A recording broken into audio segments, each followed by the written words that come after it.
mùa hoa sữa về thơm từ ngọn gió, mùa phố xanh về thơm bàn bánh đỏ, phố sương về thơm trời hoa.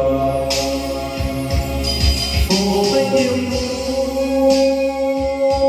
mặt nước vàng bay bước ra hơi gọi, ngọn dương nhớ mây sớm vần nhỏ vỗ bay mặt trời. Mùa thu đi giữa mọi người lòng như tâm hỏi tôi đang nhớ ai sẽ có một ngày trời thu hòa rồi cả đời tôi sẽ có một ngày đừng có thương nhỏ cả đời cho tôi.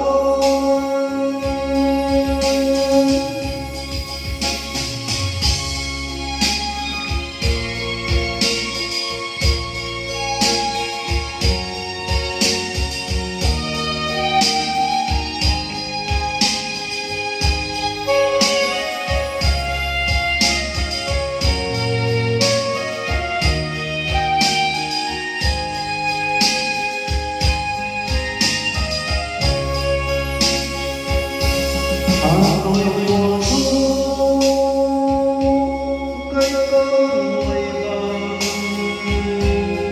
cây bằng lá nằm kề bên nhau phố xưa nhà cổ mái ngói thơm thơm.